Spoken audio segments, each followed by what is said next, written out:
Welcome to episode 26 of the Comic Source. I'm your host Jace. In the news, the new Fantastic Four teaser trailer was released this last week, and a lot of people seem to be complaining that it seems to raise more questions than it answers. I have my doubts whether this film is going to be worth watching, and this teaser trailer didn't do anything to change my mind. Maybe later this year when the full trailer is released, we'll have a better idea of what the movie's actually about. Over on the DC side of things, this week we got our first peek at the tricksters that are going to be appearing on Flash. That's right, I said tricksters, as in there's going to be more than one. We got a peek at actor Dustin Gray in full trickster regalia, and then a headshot of Mark Hamill, who appears to be playing an older trickster, reprising his role from the 1990s Flash TV series. So far, Flash has been a huge success for the CW, and they keep rolling out these new rogue villains and building on the world that they're creating. Now onto the comic I'm going to review this episode. I'm going to be talking about the first two issues of the Valiant from Valiant Comics. This is a 4-issue miniseries. So far, the first 2 issues have come out. Issue 3 hit stores on February 18th. This book is co-written by Jeff Lemire and Matt Kindt. The art is handled by Paulo Rivera on pencils and inks, and Joe Rivera is doing the colors. Now, Valiant's been doing an incredible job since they came back on the scene, reviving the old Valiant properties from the 90s, and this 4-issue miniseries is no exception. So far, out of everything I've read from Valiant, this seems to be the most traditionally superheroic. A lot of their other titles, while definitely good, you get the feel that it's much like the world looking out your door. They try to keep it very realistic. And for that reason, you don't see a lot of costumes or crazy superheroic feats. The heroes in the books often have doubts about what they're doing. This series so far, for me, in the first 2 issues, seems much more a traditional superhero comic. The characters are confident in what they're doing. There's a lot of action. And it seems like not only are the characters confident, but Valiant as a company is becoming more confident. And this, for me, without a doubt, is the best thing they've done to date. It seems strange to use words like confident and legitimate when discussing a comic, but that's just the feel I got as I was reading this. You know, oftentimes as comic book readers, we complain when something pulls us out of the story because it's bad. Either the perspective is off in a particular panel, the art isn't very good, maybe the facial rendering leaves a lot to be desired. But when you're reading something and in the back of your mind there's this voice saying, wow, this is really, really good, and that sort of pulls you out of the story. I've never experienced that before reading a comic, and I've read a lot of comics in my time. So while I expected this to be good, it totally exceeded my expectations. Again, something very rare for me, having read tens of thousands of comics over the years. But I was legitimately blown away. Just to talk a little bit about the story, the basic premise of the miniseries is the Eternal Warrior, Gilad Anapatta, is an immortal who is charged with protecting the Geomancer. Now, the Geomancer is kind of Earth's avatar that lives among us as a human. Earth communicates with this person and through this person to protect itself. In the first few pages of the first issue, we learn that there's an immortal enemy. Much as Gilad is supposed to protect the Geomancer, this immortal enemy's job is to destroy the Geomancer. And we see through the ages that Gilad has failed time and time again to protect the Geomancer from being destroyed by this immortal enemy.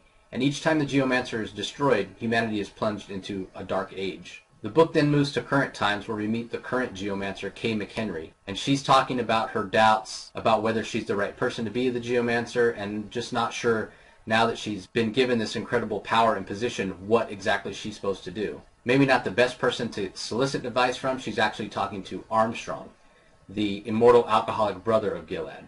He tells her pretty much just live your life, just with this added part. But the important thing is to actually do something. The scene then switches to Gilad. He says that he feels that something evil is coming. He's pretty sure it's the immortal enemy again coming to destroy the Geomancer, and this time he's determined not to fail. The first issue ends with Kay McHenry, we see, has gone to an oil refinery. She feels that there's evil there, and the earth needs to be cleansed at this particular location. Unfortunately, before she can get that work done, there's a big explosion, and we see the immortal enemy emerge from the ground. So the first issue is a lot of setup. We're introduced to a lot of the main characters for the series. One thing Jeff Lemire and Matt Kindt have done is to make this series very reader-friendly for new readers as they come on. You don't need to have read anything at all from the new Valiant in order to jump onto this series and understand right away what's going on. So as I said, while the first issue is mostly setup, it doesn't disappoint. There's a little bit of action, both at the beginning of the book with Gilad fighting the immortal enemy, and then at the end with Kay McHenry discovering the immortal enemy has reemerged. There's also a few pages with Bloodshot, where we see that Gilad is not the only one who's preparing for the return of the immortal enemy.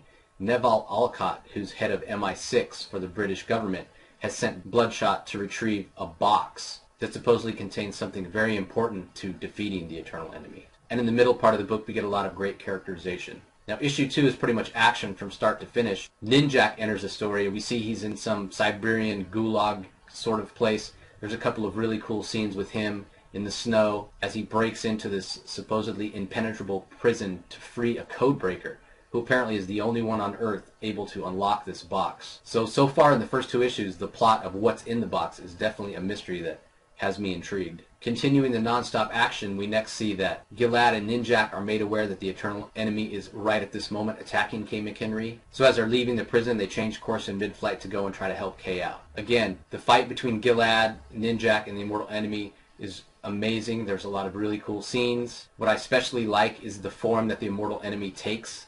In Kay's eyes, the Immortal Enemy apparently has the power to appear as whatever each particular individual fears the most, and his appearance as the evil Mr. Flay to Kay's eyes is done beautifully by Paulo Rivera. Towards the end of the issue, the Immortal Enemy is able to overwhelm Gilad and Ninjak. Then Bloodshot makes an appearance. He manages to save Kay for the moment, and in the final scene of the book, we see that Livewire makes an appearance, speaking with Neville Alcott about opening the mysterious box and recruiting some more help, because the Immortal Enemy is certainly a very powerful foe. So it's a great story. As I mentioned, I think it's a great jumping on point for readers who aren't familiar with the Valiant universe. I certainly recommend a lot of their books. They're really great, and this series is the best yet. So if you're not familiar with Valiant, I think this is a great series you can jump on and kind of learn who the characters are and get a feel for what their universe is like. The art by Paulo Rivera is exceptional. There are a couple scenes in issue 2 with Bloodshot that are just amazing. He does a great job with the storytelling. There's a real fluidity from one panel to the next, and he puts a lot of depth in the faces. The facial expressions are very descriptive. You really understand what the person is feeling and thinking. And one other thing I like about this series, we're seeing a lot of these Valiant characters interact for the first time, and that makes for a compelling story, especially when it's someone like Kay McHenry, whose power is very natural, has to do with the earth, and that's a strong contrast to someone like Bloodshot, who's all about the machine. So like I mentioned, issue 3 comes out February 18th. I'm certainly looking forward to see this story continue. So you've got about 3 weeks to pick up issue 1 and 2 and get caught up before issue 3 comes out. I'd like to thank everybody for watching.